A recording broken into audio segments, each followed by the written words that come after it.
सोमेश्वर को कहाँ छिपा सकती है कविता? जाहिर है सबसे सुरक्षित जगह पर, और इस वक्त सबसे सुरक्षित जगह है कविता का घर। पुलिस यहाँ तो ढूंढने से रही, घर में छुपाया होगा। चलिए ना, आप पहली बार घर आई हैं, चाय नाश्ता करके जाइए। घर के अंदर? सोमेश्वर अगर घर में होता तो ये मुझे घर के अंदर आने को नहीं कहती।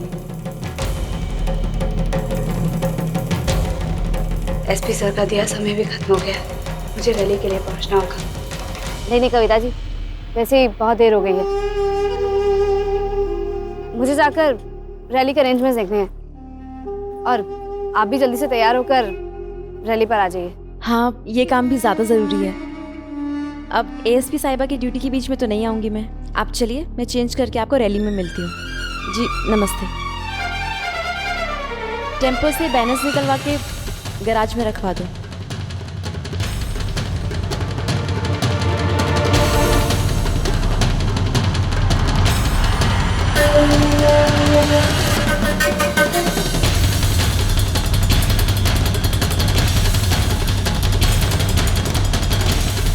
ड्राइवर ऐसा करो, ये प्रचार के कागज और बैनर्स ना किसी टेम्पो में रख के हमारी गाड़ी के पीछे पीछे ले आओ।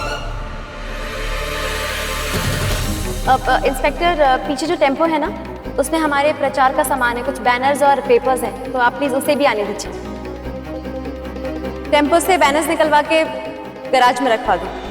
कविता ने टेम्पो के अंदर तो बैनर्स रखवाए थे, और इस वक्त बैनर्स की जरूरत तो वहाँ रैली में पड़ने वाली है, तो उसने ये बैनर्स को गैराज में रखने को क्यों कहा?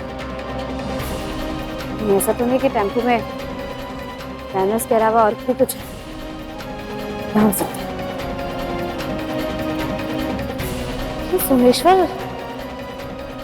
सोमेश्वर तो नहीं?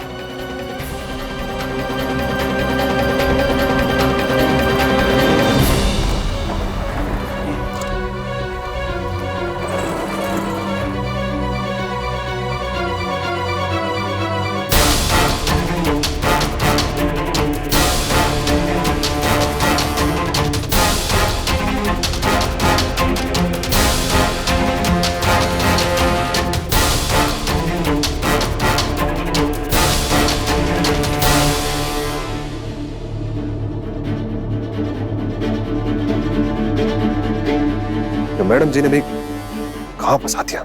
सच बोलने की यो सजा मिली मारा को।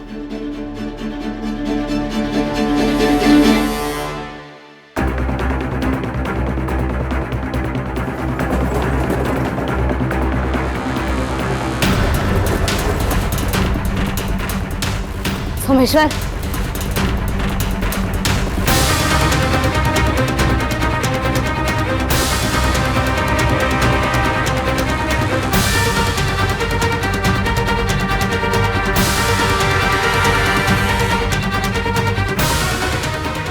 मैडम जी आ गया ना, हमारी बात पे यकीन आता। सही कहा था आपने, उस चलाक लोमड़ी ने मारे को घर पे छिपाया, और होशियारी हमारे साथ यो करी कि अपनी गाड़ी में लेके नहीं आई। मैडम जी, हमने कविता की बातचीत अपने फोन में रिकॉर्ड कर ली थी। लाओ फोन दिखाओ। मैडम जी, वो ऐन मौके पर कविता ने हमारा फोन ले लिया। उम्मीद है आप हमारा भी विश्वास करोगे। कविता का तुम्हें इस तरह से छिपाना ही उसका गुनाह साबित करता है। अब उसकी ये सच्चाई सारी दुनिया के सामने लेकर आना। सबसे पहले तो ये रैली जाकर मुझे रोकनी होगी। चलो, इसकी चाबी मुझे दे दो।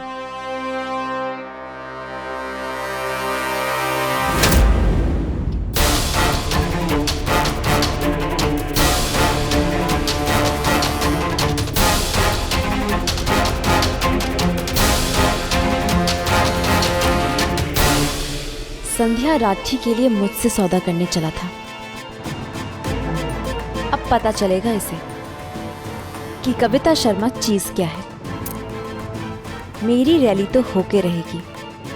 ये यहाँ मेरी कैद में रहेगा, और वहां खुद एएसपी संध्या मेरी रैली की तैयारियां कर रही होगी।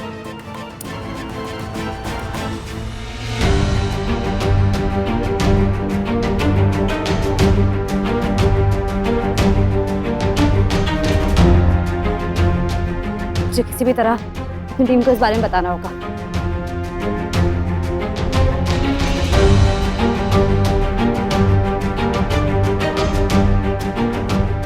तो नेटवर्क ही नहीं है। मुझे अच्छे से ट्राई करो।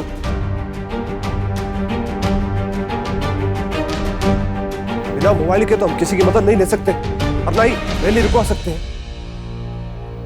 ये तो मैं भी जानती हूँ, कोई ना कोई रास्ता निकालना ही होगा। ये देखो। मैडम जी तोड़ देता हूँ। नहीं, तोड़ो मत। अगर उन लोगों ने देख लिया तो वो लोग सतर्क हो जाएंगे। हमें यहाँ से किसी भी तरह से चुपचाप से निकलना होगा।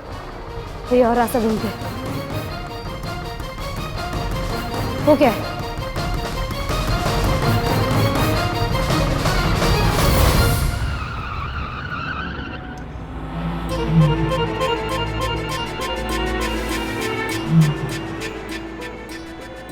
क्या बात है मैडम, आज आप कुछ ज्यादा ही खुश लग रही हैं।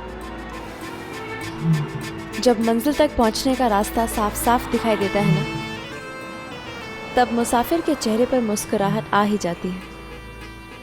अब मुझे मेरी जीत साफ नजर आ रही है। पुष्कर से विजय उम्मीदवार कविता जी जिंदाबाद के नारे सुनाई दे रहे हैं। जो टॉप आईपीएस ऑफिसर और सुपर इंटेलिजेंट एएसपी संध्या राठी को बेवकूफ बना जाए, उसे जीतने का पूरा हक है। मुझे मेरी जीत के दरवाजे तक पहुंचाने वाली है एएसपी संध्या राठी। आखिर रैली निकालने की परमिशन उसी ने तो दिलवाई है मुझे। बेचारी अबला कविता जी की बात सुनने आज पूरे राठी परिवार के साथ साथ पुष्कर शहर भी वहां मौजूद होगा और आज भाषण देते देते 2-4 आंसू भी बहा दूंगी। राठी परिवार के साथ साथ पुष्कर शहर की सहानुभूति भी मुझे मिल जाएगी। और इतिहास गवाह है नीतू, सहानुभूति की लहर ने बड़े बड़ों को पार लगाया है।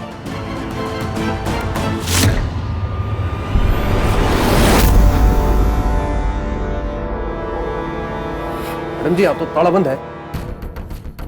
मैडम जी मैं कुछ करता हूँ।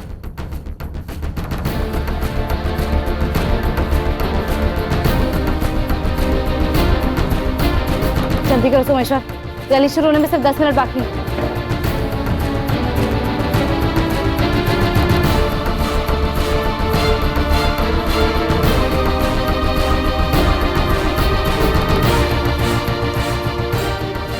क्या हुआ? मैडम जी तो खुल नहीं रहा।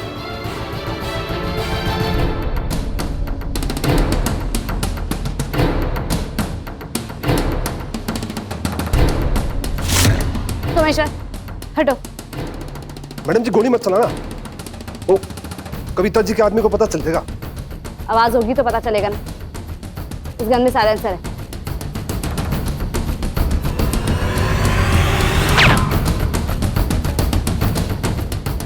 खुल गया मैडम जी। आ जाओ मैडम जी।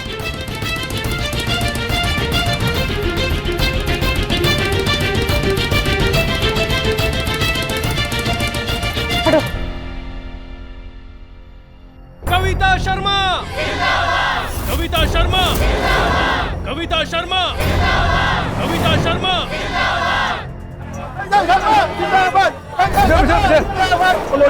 आगे बढ़ो, हम तुम्हारे साथ हैं। कविता जी आगे बढ़ो, हम तुम्हारे साथ हैं।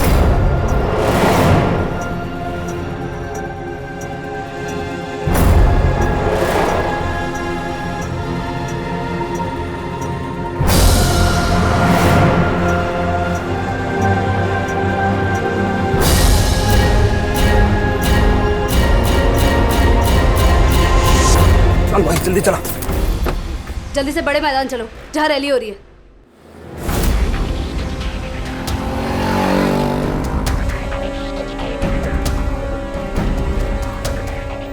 जल्दी चलाइए।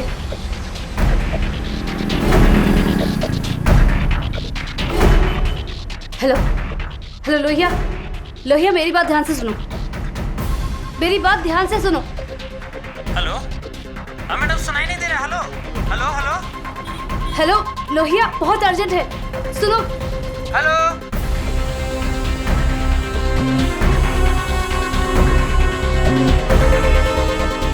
आप जल्दी चलाइए।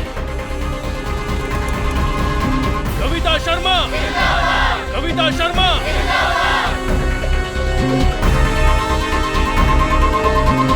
मुझे किसी भी हालत में रैली शुरू होने से पहले पहुंचना है।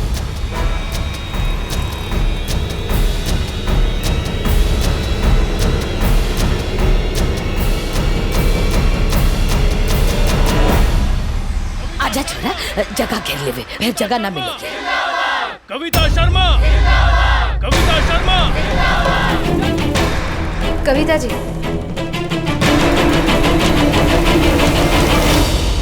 बेनी, संध्या, मैं तुम्हें काफी देर से ढूंढ रही हूँ। थैंक गॉड तुम आ गई। हमने काफी अच्छे अरेंजमेंट्स किए रैली के। आप ही ने गाड़ी में कहा था ना कि अक्सर जो दिखता है वो होता नहीं। ये जनता भले ही एक औरत के रूप में आपको कमजोर समझ रही है, लेकिन बहुत जल्द सच्चाई सामने आ जाएगी। थैंक यू संध्या। बाबा साहब, कविता जी ना अपनी संध्या को धन्यवाद दे रही होंगी, है बाबू? हाँ? मैं क्या बोल रहा था, देखो ना संध्या जी, कविता जी पक्का उनको धन्यवाद दे रही होंगी, बोल रही होंगी आपकी बदौलत हुआ है सब कुछ। हाँ छोरा। मैंने आपसे वादा किया था ना, देखिए मैंने अपना वादा पूरा किया। कविता शर्मा, कविता शर्मा। हाँ संध्या, अगर तुम रैली निकालने की परमिशन नहीं लेती तो मैं आज ये रैली नहीं कर पाती। मैं रैली की बात नहीं कर रही हूँ कविता जी, मैं सोमेश्वर पवार की बात कर रही हूँ।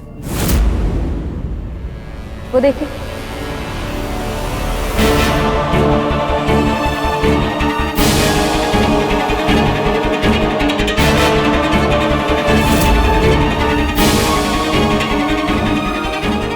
मैंने कहा था ना, आपकी रैली से पहले आपका मुजरिम पुलिस की गिरफ्त में होगा। आपको पता है सोमेश्वर पवार को ढूंढने में इतना वक्त क्यों लग गया? क्योंकि उसे एक बहुत बड़े आदमी ने अपने घर में छिपा रखा था। मेरे पास इन सब बातों का भी टाइम नहीं है एसपी संध्या। यहाँ हजारों की तादाद में लोग मेरे भाषण का इंतजार कर रहे हैं। कविता शर्मा, कविता। मुझे भाषण देना है। नहीं कविता जी, अभी कोई भाषण नहीं, कोई नाटक, कोई झूठ नहीं।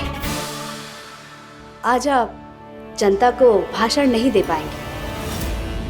आपके चेहरे पर से पर्दा उठ चुका है। जो जाल हल बिछाना आपको शोभा देता है, हमारा काम तो सिर्फ मुजरिम तक पहुंचना है। अगर तुम ये रैली रुकवाने की सोच रही हो ना संध्या राठी, तो एक बात मैं तुम्हें अच्छे से समझा देना चाहती हूँ कि ये रैली निकलवाने की परमिशन तुमने ही मुझे लाके दी थी। और ये जो लोग देख रहे हो ना, इतने सारे तुम्हारे सामने, हजारों की संख्या में लोग बैठे हैं। माफ करना, कानून के हाथ लंबे तो होते हैं, पर अब ये बात तुम्हारे हाथ से निकल चुकी है।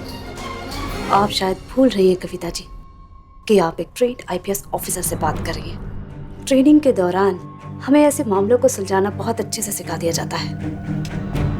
आपको सुनने आई जनता को आपका भाषण, आपकी रैली देखने को जरूर मिलेगी, लेकिन आप जो भाषण देने वाली थी वो नहीं। आप ये भाषण देंगे। आप ही ने कहा था ना कविता जी कि इस रैली के अंदर कोई भी चुनावी बात नहीं है, तो ये चुनावी प्रचार की ये रैली सिर्फ आज की नारी को समर्पित होगी। उसी के हिसाब से आपका भाषण तैयार करवाया है।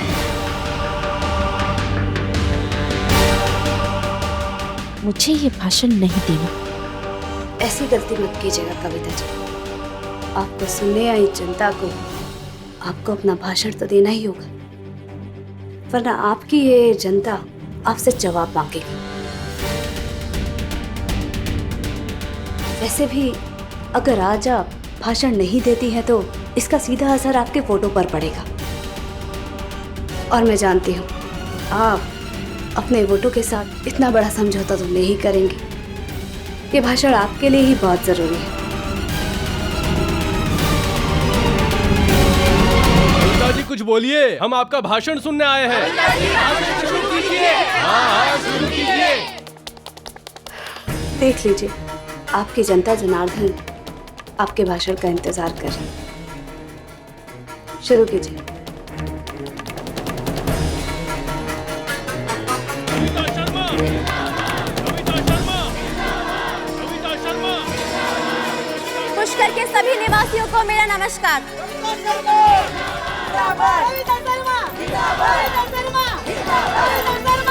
आप सभी बैठ जाइए, प्लीज शांत हो जाइए। शुक्रिया। दोस्तों, एक बार फिर चुनाव का समय आ गया है। आपको नेता अपने हिसाब से चुनना है। कौन है जिसके चुनावी एजेंडे में आपकी आम समस्याएं सबसे ऊपर हैं? कौन है जो अगले 5 साल तक आपकी हर छोटी बड़ी समस्या में आपका आकर साथ दे?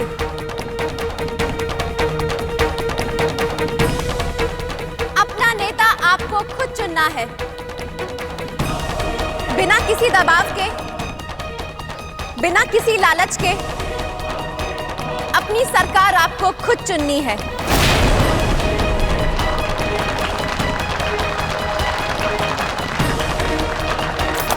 अरे जोर के बजाओ तालियां।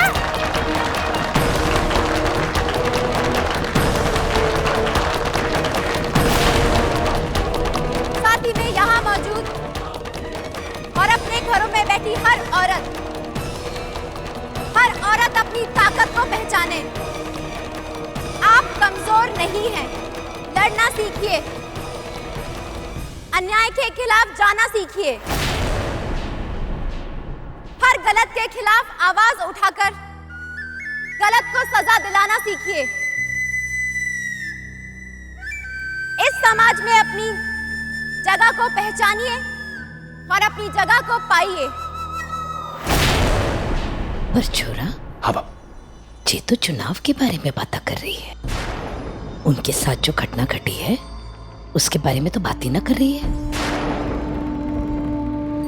हाँ बाबू, हाँ, कोई बात नहीं करेंगे। ये बात भी सही है। रैलियां तो इन्होंने बड़ी करी है, तो ये मुद्दे की बात पे क्यों ना आ रही? हाँ, मैं भी यही सोच रहा हूँ। बाद में संध्या बिंद्री ने पूछ लूंगा, उसे पता होगा सर।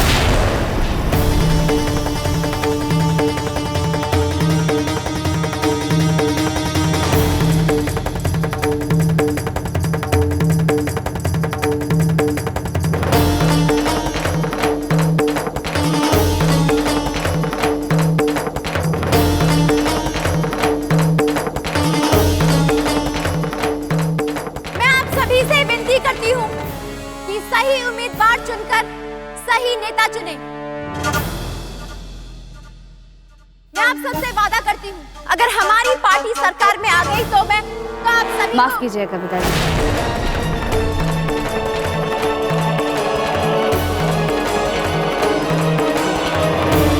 और मैं आप सबसे भी क्षमा मांगती हूँ। सुरक्षा के कारणों को देखते हुए हमें ये रैली अभी समाप्त करनी होगी।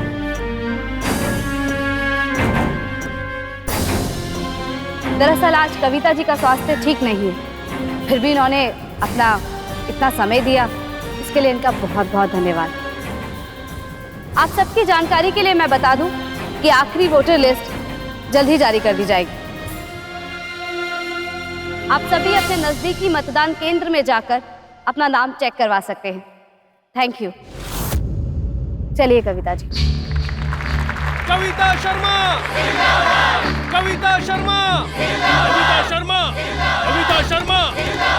वैसे भी आज एकदम विपक्ष नेता का फर्ज निभाया। जीतेंगी भाई, जीतेंगी। मैं अपना फर्ज बहुत अच्छे से जानती हूँ संध्या जी,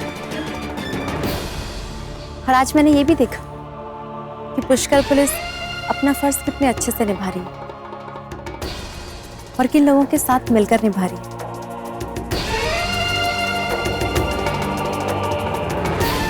कविता जी, हमारा तो काम ही है सड़क पर फिर रहे गुंडे और शराफत का नकाब पहने सफेद पोश गुंडों पर नजर रखना। और एक बात बताऊं, कि सफेद पोश गुंडे ज्यादा खतरनाक होते हैं। संध्या जी, राजनीति पर टिप्पणी करना इतना आसान काम नहीं। साम दाम दंड भेद, इसका प्रयोग हम नेता लोग अच्छे से जानते हैं वैसे। और मैंने ये भी देखा कि आप अपना काम कितने अच्छे से कर रहे हैं। बुराई चाहे कितनी भी ताकतवर क्यों ना, अंत में जीत सच्चाई की होती है। तो आप भी जानती हैं, इसलिए तो हम पुलिस वालों को सिखाया जाता है सत्य में जय।